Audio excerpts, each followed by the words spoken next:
रामायण। मैं काल हूं। रघुवंश के नायक महाराज दशरथ महारानी कैकेयी के कोप से विचलित हुए। महारानी की आंखों के आंसू थमने का नाम ही नहीं ले रहे थे और दशरथ समझ नहीं पा रहे थे कि राज्याभिषेक की शुभ घड़ी में उनकी प्रिय महारानी को क्या हो गया है। बहुत देर बाद महारानी कैकेयी ने मुंह खोला, जिसे सुनकर महाराज के होश उड़ गए। प्रेम का झूठा दिखावा मत कीजिए महाराज, जाइए यहां से। क्या कह रही हैं आप? मेरी भावनाएं झूठा दिखावा है? झूठ को झूठ ना कहूं तो और क्या कहूं महाराज? नहीं कैकेयी, रघुकुल के महाराज दशरथ की वाणी झूठ नहीं हो सकती। ऐसा लांछन मत लगाइए मुझ पर। अच्छा होता ये लांछन लगाने से पहले आप मेरी प्राण ले लेती। प्राण आप क्यों देंगे स्वामी? प्राण तो उस पत्नी को देने चाहिए जिसका पति उसे दिए वचन भी न याद रख सके। वचन? कौन सा वचन भूला हूं मैं? बताइए देवी, बताइए। नहीं स्वामी, जिस वचन को याद दिलाना पड़े उस वचन का क्या मोल? मोल है देवी, मोल है। आप एक बार मुझे याद तो दिलाइए, मैं जान देकर भी अपना वचन निभाऊंगा। तो सुनिए, आपको याद है एक बार मैंने युद्ध भूमि में आपके प्राण बचाए थे, तब आपने मुझे 2 वर मांगने को कहा था। तो मांगिए देवी, मांगिए। उस उपकार के बदले में क्या वर चाहती हैं आप? रहने दीजिए स्वामी, रहने दीजिए। आप दे नहीं सकेंगे। मैं आपको वचन दे चुका हूं देवी। नहीं महाराज, मैं आपके माथे पर झूठा वचन देने का कलंक नहीं लगने देना चाहती। देवी, ऐसा अपमान मत कीजिए, मेरा सहन नहीं कर पाऊंगा मैं। तो ठीक है महाराज, मुझे दोनों वर चाहिए। पहला, भरत को राजगद्दी, और दूसरा, राम को 14 वर्षों का वनवास।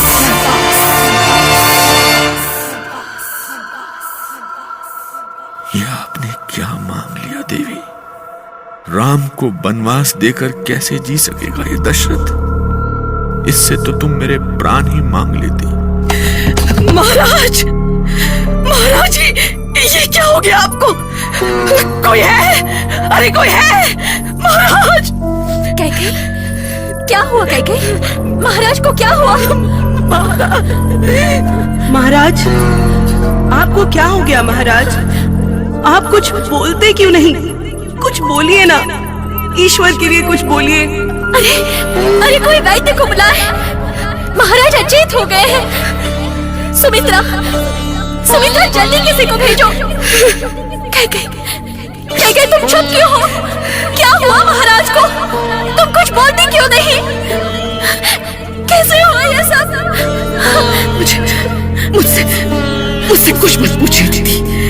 मुझे क्या पता था कि महाराज इतने दुर्बल हैं। ये तुम क्या कह रही हो कैकेयी? महाराज कैसे मूर्छित होना? ऐसे कैसे हो सकता है? उनका तो स्वास्थ्य भी बिल्कुल ठीक था, फिर क्या हो गया उन्हें? होश में आने पर महाराज से ही पूछ लेना। ये सब क्या सुन रही हूँ? तुमने कुछ कहा महाराज से? बताओ कैकेयी, क्या कहा तुमने? तुम कुछ बोलती क्यों नहीं? ईश्वर, बहन भी नहीं पहुंचे अभी तक। ये सुमित्रा कहाँ रह गई? कैकेयी ने तो अपने दिल पर पत्थर रखकर ऐसा कठोर वचन कह दिया, पर क्या महाराज दशरथ में भी वो बल था कि वो कैकेयी के इन शब्दों को अपने मुंह से कह सके? ऐसे शब्द जिन्हें सुनते ही वो मूर्छित हो गए थे, जिन्हें सुनकर उन्हें लगा कि उनके कानों में गर्म शीशा डाल दिया गया और अगले ही पल उनकी आंखों के सामने अंधेरा छा गया। कैसी कठिन घड़ी थी उनके सामने, किसकी नजर लग गई थी उनके सुकून को। आप सभी कक्ष से बाहर जाएं। वैद्य जी आ गए हैं, जल्दी कीजिए। कक्ष से बाहर जाइए, महाराज को अकेला छोड़ दीजिए। महाराज के मन को गहरा धक्का लगा है, पर चिंता न करें मंत्रीवर, मैंने औषधि दे दी है। महाराज अभी होश में आ जाएंगे। महाराज आंखें खोलिए। महाराज कैकई, महारानी कैकई। महाराज आपका स्वास्थ्य ठीक नहीं है। इस समय आपके लिए बोलना उचित नहीं है। आप विश्राम कीजिए। मैं ठीक हूं, मुझे कैकई से बात करनी है। सुमंत जी, आप महारानी कैकई से महाराज को बात करने दें। हो सकता है उनसे बात करके ही महाराज के मन को शांति मिले। कैकई, तुम आ गई कैकई? मैं आ गई हूं महाराज। क्या कहना चाहते हैं आप? तुम कोई और वर मांग लो, मैं ना नहीं करूंगा। मुझे जो मांगना था मांग चुकी हूं। आप अपने वचन से पीछे हटकर रघुकुल को कलंकित करना चाहते हैं तो आपकी इच्छा। राम को वनवास देकर मैं अपनी दृष्टि से गिर जाऊंगा कैकई, और प्रजा को क्या जवाब दूंगा मैं? एक बार फिर सोच लो कैकई। एक बार नहीं, 100 बार सोच चुकी हूं महाराज। आप जानते हैं कैकई अपना मन नहीं बदलती। पता नहीं महाराज क्या बातें कर रहे हैं। मुझे तो बहुत डर लग रहा है सीता। अचानक महाराज ऐसे मूर्छित कैसे हो गए? पता नहीं आज क्या होने वाला है। माँ, मुझे तो लगता है कि महाराज इस समय माँ कैकई से राज्याभिषेक की बातें ही कर रहे होंगे। अभी इस समय राज्याभिषेक को छोड़कर और क्या बातें हो सकती हैं? तुम नहीं जानती बेटी सीता, राजमहलों की राजनीति पल पल अपने रूप बदलती रहती है। जाने इस समय किस रंग में रंगी है वो। पर माँ, राज्याभिषेक के उत्सव में कौन सी राजनीति? जिसे पूरा संसार स्वीकार कर चुका है, उसके बारे में कैसी राजनीति? ये तो तुम सोच रही हो बेटी सीता।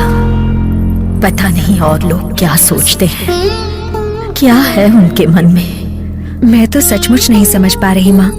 बस ईश्वर से प्रार्थना है कि अंत में सब शुभ हो। सिंहासन पर कोई भी बैठे, अयोध्या में सदा सुख शांति रहे। राम ने तुम्हारा क्या बिगाड़ा है? क्या तुम उसे पुत्र नहीं मानती? क्या वो तुम्हें मां नहीं मानता? मुझे सच कहने के लिए विवश मत कीजिए महाराज। मैं आपको लज्जित नहीं करना चाहती।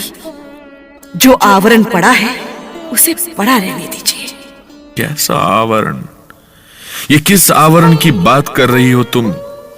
क्या ये राज्याभिषेक आप जानबूझकर भरत की अनुपस्थिति में नहीं करना चाहते थे? बस बस कैकई, बस। अब मैं कुछ सुनना नहीं चाहता। तुम जो चाहती हो वही होगा। पर बस ईश्वर से मेरी यही प्रार्थना है कि राम को वनवास देने से पहले वो मेरे प्राण ले ले। कोई कुछ भी कहे, पर महारानी कैकई ऐसा कर सकती हैं, मुझे कभी विश्वास नहीं हुआ। उनके जैसी महारानी जो अपने बेटे भरत से बढ़कर राम को प्रेम करती थी, मंत्रा की बातों में आकर राम की शत्रु बन जाए, मुझे इसका विश्वास न हो सका। पर हुआ ये कि कैकई के 2 वचनों को सुनने के बाद फिर महाराज कुछ नहीं बोल सके। महारानी कैकई लगातार बोलती रही और महाराज बेसुध से आंसू बहाते रहे, जैसे उनके आंसू उनकी आंखों से नहीं, उनके हृदय से रिस रहे हों, गहरी पीड़ा के रूप में। राम